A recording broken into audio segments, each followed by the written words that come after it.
Olá pessoal, tudo bem com vocês? Espero que todos estejam bem, né? Então hoje a gente vem para mais uma aula de Geografia para o 7º ano, dando sequência ao tema que a gente trabalhou na aula passada. Então na aula passada a gente trabalhou a população brasileira, falamos da formação da população brasileira em termos étnicos, né? Ou seja, as matrizes étnicas que deram origem à nossa população, e por isso mesmo a gente sabe que a nossa população é bastante miscigenada, né? Misturada.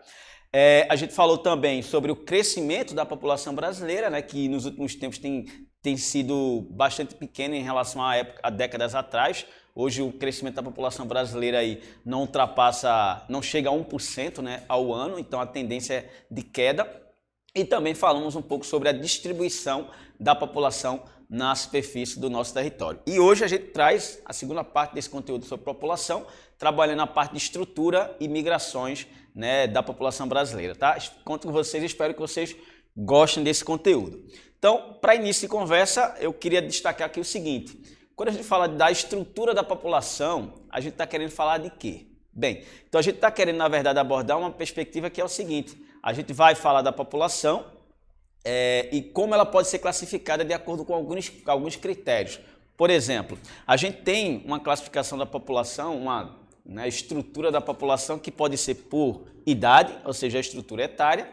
A gente tem uma estrutura por gênero ou sexo e a estrutura ocupacional, que vai estar relacionada ao contexto de onde essa população está atuando no mercado de trabalho e como ela vem colaborando nesse sentido ao longo do tempo, tá? Então, para falar dessa perspectiva, a gente começa com a estrutura etária ou por idade da população brasileira. Então, em resumo, a gente pode dizer o seguinte, que nos últimos tempos a população brasileira ela está apresentando uma queda no seu crescimento, como eu já mencionei, né?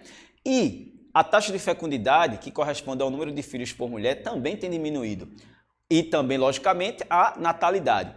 E isso faz com que haja uma redução, né, na população da faixa etária de crianças e também na faixa etária de jovens, tá? Por outro lado, a gente também observou na última aula que a população brasileira está em fase de envelhecimento, então vários fatores colaboraram para esse envelhecimento ou está colaborando para esse envelhecimento que a nossa população tem passado. A gente tem melhores condições médicas hospitalares, tratamentos médicos mais avançados, né? A questão de vacinas disponíveis para N doenças. A gente tem uma preocupação hoje com a alimentação, né? Com a prática de exercícios físicos, e os idosos têm se preocupado com isso também. E isso gera exatamente uma maior expectativa de vida.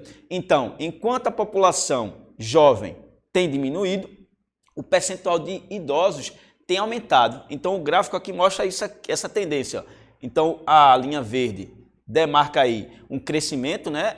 Aqui a princípio, na década de 40, 50, 60, e a partir de 2000 a gente tem uma estabilização, e 2010 e tal, a gente vai ter uma tendência à queda, e logicamente 2030, 40, 50 seriam aí as estimativas feitas, né, pelo IBGE. Já a população de idosos, ó, que seria aqui a cinza, aqui na verdade deveria ser azul, mas enfim, cinza aqui, azul aqui, perceba que ó, tem aumentado até 2020, e logicamente a estimativa e as perspectivas para 2030, 40 e 50 também seria esse aumento da população idosa, tá? E isso tudo gera impactos. Primeiro, se a população jovem está diminuindo, o número de crianças, né, tem diminuído na questão da distribuição etária da nossa população, implica dizer que há algum tempo à frente a gente vai ter aí um número cada vez menor, né, de jovens na população. E, por outro lado, como a quantidade de idosos está aumentando, já que a população brasileira passa por um envelhecimento, então o governo tem que se preocupar com mais aposentadorias, né? Se preocupar com a questão da previdência, com também a questão médico-hospitalar, até porque você, numa fase idosa, você precisa de mais, né, tratamentos médicos, e isso tudo implica em transformações muito fortes no contexto da nossa população, tá bom? Dando sequência a essa questão etária, eu trago no próximo slide aqui a pirâmide etária do Brasil. Primeiro de tudo, o que vem a ser uma pirâmide etária, tá? A pirâmide etária é um gráfico que trata de questões relacionadas à população de um determinado lugar. Nesse gráfico, a gente vai ter a distribuição da população, né, em termos de faixa etária, que vai do 0 até, né, 90 anos ou mais, tá? Que você vai encontrar essas informações aqui na margem esquerda. E a gente vai ter, de um lado, a cor azul para representar, pode ser qualquer cor, né? Deixando claro que não existe uma cor definida, mas nesse caso aqui a cor azul representa a população masculina e a cor laranja ou vermelha retrataria a população feminina. Aí veja que interessante, ao longo do tempo, quando você analisa a pirâmide etária de qualquer lugar, você vai perceber mudanças, transformações, tá? Então aqui, veja essa pirâmide etária, a gente tem a pirâmide etária aqui do Brasil de 1980, de 2000 e 2020, tá? A pirâmide etária, como eu falei para vocês, essa daqui especificamente ela está mais didática porque ela divide a população nas faixas etárias, né, da população. Basicamente a população ela pode ser dividida em 3 faixas etárias ou faixas de idade. População jovem, que para alguns especialistas pode ser de 0 aos 14 ou dos 0 aos 19, tá? A população adulta, que pode ser dos 15 aos 59 ou dos 20 aos 59, e a população idosa, que pode ser de 60 ou mais, tá bom? E também a depender do estilo de pesquisa que for feito, ou do órgão, né, que esteja realizando uma pesquisa sobre a população de algum lugar, eles podem tratar aí a população idosa a partir de 64 anos, ou seja, mas de um modo geral, a gente pode dizer que é dos 0 aos 19, população jovem, dos 20 aos 59, população adulta e a população idosa a partir dos 60, tá bom? Esse é um padrão mais assim, global, vamos supor. E aí o que é que vai acontecer? De um modo geral, a população masculina, ela vai ter um percentual maior nas primeiras faixas etárias. Isso implica dizer o seguinte, que nascem mais crianças do sexo masculino no Brasil. Porém, quando chega nas faixas etárias mais acima, né, ou seja, as faixas etárias com idade maior, você vai ter uma predominância de mulheres, né? E isso tem a ver com o que a gente falou na aula passada, onde a expectativa de vida da mulher é maior do que a do homem, e isso tem várias razões, sobretudo econômicas, sociais, né? O modo de vida, os hábitos adotados e tudo mais. E aí, para resumir a ideia, a pirâmide etária é um gráfico que a gente pode, a partir dela, inferir muitas informações, além daquelas que já estão aqui propriamente destacadas no próprio gráfico, tá? Então, por exemplo, quando a gente pega a pirâmide etária do Brasil de 2020, perceba que ela apresenta uma configuração totalmente diferente daquela de 1980. Bem, o que é que está acontecendo? Ó? A base da pirâmide ela está afunilando, ou seja, está se tornando mais estreita, né? Está se estreitando, exatamente por conta da diminuição da taxa de fecundidade, que menos crianças estão nascendo, e também decorrência da taxa de natalidade, né? Que consequentemente está diminuindo. E em contrapartida, já que a expectativa de vida tem aumentado, você vai ter um alargamento do topo. Então, na base aqui de azul, a gente tem a população jovem, de verde a população adulta e no topo a população idosa. Então, você tem uma mudança na configuração da pirâmide exatamente ao longo do tempo, por conta dessas questões que vão aí interferir diretamente na sua representação. Então, a população brasileira tem reduzido o número de jovens, né, por conta dos motivos que eu já citei aqui, e, em contrapartida, a população idosa está cada vez mais numerosa, tá bom? Bem, nesse sentido ainda, em relação à estrutura da população, fala da estrutura por gênero ou sexo. Então, essa é uma discussão muito interessante, tá? Interessante porque a gente sabe que a mulher, ela tem ocupado um espaço de destaque nos últimos anos, nas últimas décadas, e isso foi tudo graças a muita luta, né? E ao longo do tempo. Porém, e ainda existe uma grande diferença, sobretudo quando a gente trata da atuação da mulher no mercado de trabalho e a sua valorização. Para início de conversa, a gente já sabe que no Brasil existem mais mulheres do que homens. Essa diferença ainda se torna maior quando a gente vai falar de grandes centros urbanos, grandes cidades, né? Então, as grandes cidades, né, elas têm a característica de abranger mais mulheres. Você tem um número maior de mulher, em compensação, nas áreas rurais, você tem, a depender, lógico, não é uma regra geral, mas assim, uma regra geral para o mundo, né? Estou falando do Brasil. E já no caso da área rural, você tem uma predominância, né, de homens. Por quê? Na área urbana, as mulheres têm mais espaço para estudar, para trabalhar, né? Você tem aí exatamente mais oportunidade de emprego e a mulher pode se encaixar mais facilmente. Já na área rural, há um trabalho que é mais ligado à força braçal, e não que a mulher não tenha força nesse sentido, mas é que essas atividades não são tão atraentes para a grande parte das mulheres. Então, muitas delas migram para as áreas urbanas e assim você tem esse descompasso. Nas áreas urbanas, um número muito maior de mulheres, sobretudo nos grandes centros, né? muito grande de mulheres e menos homens. Já na área rural, você tem um grande número de homens, ou seja, os homens ficam na área rural e a mulher migra para a área urbana, beleza? Isso é uma tendência bem brasileira, lógico que outros países também apresentam um padrão semelhante, tá? E aí, existe aí um percentual, segundo dados de 2019, né, de quase 52% da população é feminina e um pouco mais de 48% da população brasileira é masculina. E uma outra informação importante nesse sentido é aquilo que a gente já discutiu, é a expectativa de vida de mulheres e de homens. Então veja a expectativa aqui das mulheres, ó. Em 2000 estava no patamar de 73,9 anos, né, a estimativa de vida para as mulheres.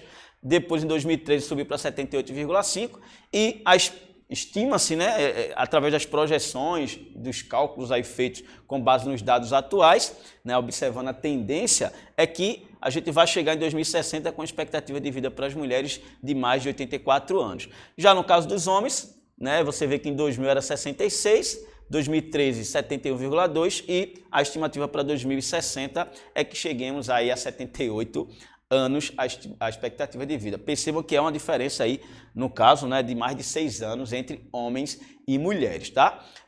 Outra informação importante é quanto à atuação da mulher e do homem no mercado de trabalho. Então, esse gráfico aqui, por exemplo, ele mostra a taxa de participação em percentual da força de trabalho em 2019. Então, veja, vamos dizer assim, de 51% da população feminina que existe no Brasil, que é de mais de, logicamente, 100 milhões de habitantes, a gente tem apenas 54% dessa população feminina em idade, né, considerada aí apta a trabalhar a partir dos 14, trabalham, né, 54%.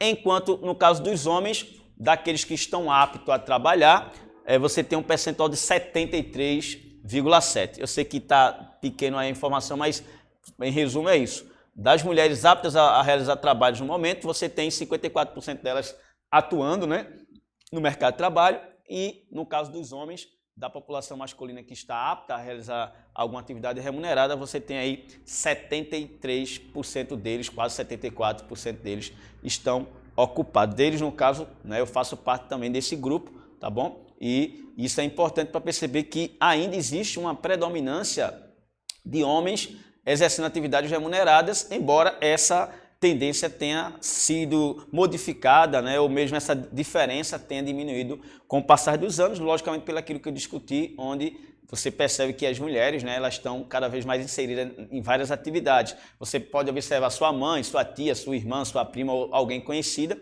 né, e com certeza ela vai estar retratando bem, ou elas vão estar retratando bem essa tendência, né? Hoje, realmente, assim, existe mais oportunidades, né, para as mulheres nesse sentido, tá? Uma outra informação é em relação à questão da formação, né, intelectual, ou seja, do grau de escolaridade. De um modo geral, essas informações aqui de 2017 mostram o seguinte, tá? Que no ensino fundamental, né, da população que está inserida nesse, vamos dizer assim, nesse meio, né, do ensino fundamental, aquela população que vai estar inserida nesse contexto, você tem, ó, o percentual de homens é maior do que o percentual de mulheres, né? Então você tem mais homens nessa fase do ensino. Quando a gente passa para o ensino médio, perceba que o número de mulheres é maior, né, do que homens. E no ensino superior também o número de mulher é muito superior ao de homens, tá? De um modo geral, eu que também fiz, né, universidade e etc., eu via muito uma tendência de assim, as mulheres estarem mais atuantes, né, no campus da universidade. Você tem um percentual muito maior de mulher. Agora, também é importante salientar que existem alguns cursos onde você tem uma predominância de homens ainda, né?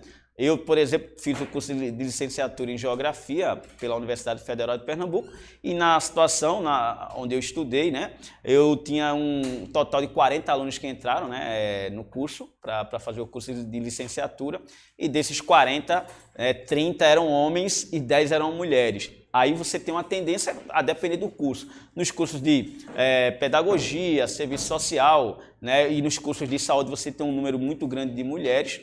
Tá? Nos cursos de engenharia, por outro lado, né, você vai ter aí uma predominância de homens, tá? Bem, Em relação a essa questão ainda da atuação da mulher e do homem no mercado de trabalho, eu trago esse gráfico aqui, né, com dados de 1992 até 2000, onde mostra o seguinte: a participação da população economicamente ativa, né, no mercado de trabalho brasileiro. Então, veja, em 2000, a gente tinha um percentual de mais de quase 60% da população economicamente ativa de homens. E, no caso das mulheres, um percentual de cerca de 40% da população, né, feminina. Então, da população brasileira que trabalha, que está desenvolvendo algum tipo de atividade remunerada ou mesmo à procura de uma, né, por ter aí algumas questões em relação ao desemprego, como a gente está observando no Brasil atualmente, você vai perceber, logicamente, uma predominância de homens, né? Mas essa tendência, ó, tem diminuído a cada ano. Então, cada vez mais as mulheres estão participando, né, cada vez mais ativamente no mercado de trabalho. E aqui eu trago algumas imagens de algumas atividades que, assim, de um modo geral, ao longo do tempo, eram conduzidas sobretudo por homens, né, e as mulheres tinham menos espaço. Então, mulher conduzindo ônibus. Hoje é muito comum na região metropolitana, por exemplo, de Pernambuco, na região metropolitana do Recife. Em Pernambuco, você vai encontrar várias empresas de ônibus que contratam mulheres para fazer, né, desenvolver essa atividade de motorista. As mulheres também atuando na construção civil, que não era tão comum há um tempo atrás, mas hoje é bastante comum.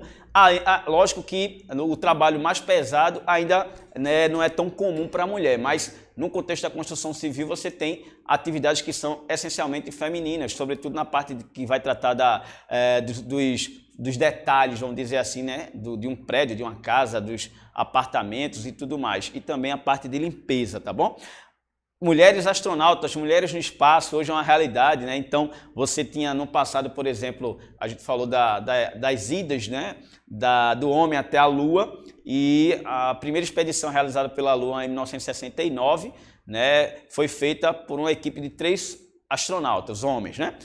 E hoje você tem também mulheres astronautas fazendo viagens, né, espaciais, e isso é interessante demais, porque elas sempre foram capazes, porém não existe espaço para elas, né, uma vez que você tem um preconceito ainda muito grande em todo o mundo sobre essa perspectiva. E no campo, na área rural, também sempre foi presente, né, a mulher em suas atividades relacionadas à produção agrícola, à pecuária também, tá bom? Então, é o destaque aqui para como essa mulher está cada vez mais, né, inserida nesse mercado de trabalho, e como eu falei, você pode ter um exemplo aí em casa, né, dessa questão, tá? Bem, ainda sobre essa diferença, né, de homens e mulheres, você tem, por exemplo, o contexto da remuneração. Essa pesquisa, esses dados aqui foi de uma pesquisa realizada em 2017, tá? E esses dados aí tratados apresentam o seguinte: você tem, por exemplo, a média de salarial de mulheres, né, em geral é abaixo, né, da média salarial dos homens. E também entre os grupos etários, né, por exemplo, pessoas de 14 aos 29 anos, que é exatamente a população, né, que está mais aí acesa no mercado de trabalho, procurando emprego, trabalhando e etc. Então, nessa faixa etária, você tem uma média, né, de salário das mulheres abaixo da média salarial dos homens. Então, isso é um outro problema, né, que precisa também ser corrigido. Ao longo do tempo, lógico que as mulheres, como eu já falei, ocuparam cada vez mais lugares de destaque, mas a gente vê ainda muita desigualdade, né, nesse sentido, tá? E em relação a alguns cargos, né, ocupacionais em relação ao trabalho, também você tem aqui grupos ocupacionais, diretores e gerentes, por exemplo. Num contexto aí dos diretores e gerentes, né, na população brasileira, você tem um número menor de mulheres do que homens. Profissionais de ciências e intelectuais, menos mulheres do que homens. Técnicos e profissionais do nível médio, menos mulheres do que homens. E, por fim, trabalhadores de apoio administrativo, menos mulheres do que homens. Isso também ocorre, por exemplo, né, nas câmaras de vereadores, câmaras de deputados estaduais, federal, Senado. Então, as mulheres elas ainda têm, sobretudo, uma pequena participação, né, por vezes até maior, mas assim, de um modo geral, uma pequena participação, sobretudo naqueles cargos mais importantes que vão decidir, né, coisas aí relacionadas à nossa vida, ao nosso cotidiano, e é por isso que é importante a luta, né, do feminismo, tal. Toda mulher, na verdade, deveria pensar assim dessa forma, pelo contexto de como elas têm sido tratadas ao longo do tempo e como, né, elas têm buscado espaço cada vez maior e têm conseguido, graças a muita luta, muito sangue, muito suor, né, e isso é contado na história aí sobre esse contexto, tá? Uma outra informação aqui importante sobre isso, vou passar o próximo slide, é tratar da população economicamente ativa, que é a população exatamente que trabalha, que está desenvolvendo a atividade remunerada. É importante também saber o que é a PEI, além da PEA, população economicamente ativa, a gente tem a PEI, que é a população economicamente inativa, que seria aqueles que não desenvolvem atividades remuneradas, como donos de casa, estudantes, deficientes e idosos. A gente tem a população ocupada, que seria a parte da PEA que está agora, nesse momento, empregada. A população desocupada, por sua vez, é a parte da PEA que não está trabalhando, mas que está à procura de um emprego e tem a aptidão para isso, né? E tem a população em idade ativa, que no caso das leis brasileiras aí, considera que uma criança, adolescente, melhor dizendo, a partir dos 14 anos já pode ser contratado como aprendiz por empresas de um modo geral, lógico que com um turno mais reduzido, né? O outro tópico aqui é o seguinte: a PEA, que é a população economicamente ativa, como a gente citou, ela vai atuar nos 3 setores da economia. No setor primário, que seria atividades ligadas à agricultura, pecuária e extrativismo. A PEA também vai atuar no setor secundário, que seria a atividade industrial, né, os seus vários ramos, né, vamos dizer assim, e também no setor terciário, que seria basicamente o comércio e a prestação de serviços, né? Então, o professor, o médico, o advogado, o marceneiro, o pedreiro, né? Todos esses aí vão estar nesse contexto. Quem trabalha no banco, quem trabalha na loja, quem trabalha na feira, né? Todos esses aí estão inseridos no setor terciário. E aí o gráfico mostra exatamente como o percentual de pessoas atuando no setor terciário é gigantesco. Veja que um dado de 2016 sobre a população economicamente ativa do Brasil aponta aí que 65% da população economicamente ativa, né, atua no setor terciário. E aqui dá para a gente ver a evolução com o passar do tempo. Então veja, em 1940, nessa tabela, 70% da população economicamente ativa trabalhava no setor primário e apenas 19%, ou aproximadamente 20%, né, no setor terciário. Quando a gente vê em 2019, apenas 17% da população trabalhava no setor primário e a população economicamente ativa majoritariamente no setor terciário. Isso tem a ver com a mudança no padrão da economia brasileira. Em 1940, o Brasil ainda era um país essencialmente agrário, então você tinha muita gente morando no campo, desenvolvendo atividades rurais. Em 2009, né, e sobretudo a partir de 1950, você tem um processo de industrialização mais intenso, né, acontecendo no Brasil. A industrialização mais intensamente começou a partir de 1930, mas aí foi, né, aumentando com o passar do tempo. As atividades industriais impulsionaram a migração do homem do campo, que passou a morar na cidade, e aí na cidade você vai ter várias atividades se desenvolvendo para dar oportunidade de emprego para essas pessoas. Então hoje, de um modo geral, a população ela é majoritariamente urbana e por isso ela também vai atuar no setor terciário como prioridade, tá? Aqui, para falar um pouco agora do segundo tema, as migrações. De um modo geral, as migrações correspondem ao deslocamento da população na superfície da Terra. Esse mapa aqui ele mostra a migração da população num contexto pré-histórico. Então a gente sabe que o homem teria chegado na América, segundo os especialistas, há 15 mil, 18 mil, 20 mil anos atrás, tá? E essa chegada do homem à América poderia ter sido pelo Estreito de Bering, né, atravessando aqui um território que durante as mudanças climáticas, sobretudo nas glaciações, essa área ficou mais fria, formou uma ponte de gelo que possibilitou a passagem dos homens da Ásia para o continente americano, tá? Essa é uma hipótese mais aceita em relação ao povoamento da América. Porém, muitos especialistas apontam que também essa chegada ao continente americano poderia ter sido por meio de pequenas embarcações rudimentares, tá?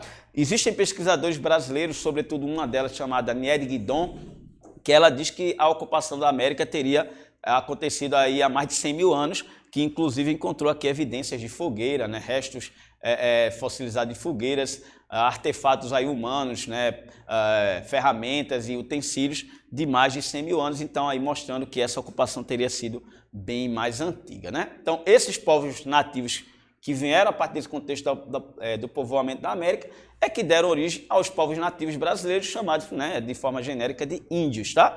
E alguns conceitos importantes: migração, deslocamento da população na superfície da Terra.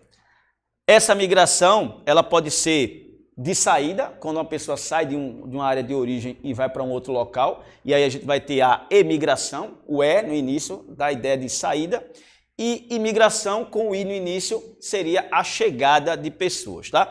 No caso do Brasil, o Brasil sempre recebeu muitos imigrantes, né? E aí tiveram períodos de maior entrada e menor. Hoje, por exemplo, né, em 2021, a gente tem uma grande leva de imigrantes ainda chegando, né, de países como Venezuela, Haiti, Bolívia, né, que são países que com certeza o contexto econômico são bem mais abaixo, bem pior que o nosso. Todavia, lógico, a pandemia ela atrapalhou muito esse fluxo migratório, né? Hoje não é tão intenso por conta da pandemia, mas até 2019 era muito intenso esse fluxo, né, que eu mencionei, de haitianos, bolivianos e venezuelanos, entre outros, para o Brasil, até de sírios, de iraquianos, né? No contexto da Ásia, países como a Síria e o Iraque que vivem em guerra por conta de problemas relacionados ao terrorismo, o Estado Islâmico e tudo mais. Então a gente tem esse contexto, né? E até 2019 também você tinha uma tendência de brasileiros irem para outras partes do mundo, os Estados Unidos, Canadá, Japão, União Europeia, né, Austrália, Nova Zelândia, esses seriam os principais destinos dos brasileiros, tá? Então, pessoal, essa parte de migrações é um conteúdo importante, né? A gente vai precisar se estender um pouco mais, então eu vou retomar essa partezinha aí na próxima aula de Geografia para o 7º ano. Espero que vocês tenham aproveitado, tenham curtido, né, esse conteúdo que é de grande relevância, né, uma vez que o Brasil recebeu muitos imigrantes de várias partes do mundo ao longo do tempo, desde o processo de povoamento da América até os dias atuais. E então a gente vai dar sequência a ele, né, na próxima aula, tá? Conto com vocês de novo, fiquem com Deus e até a próxima, pessoal.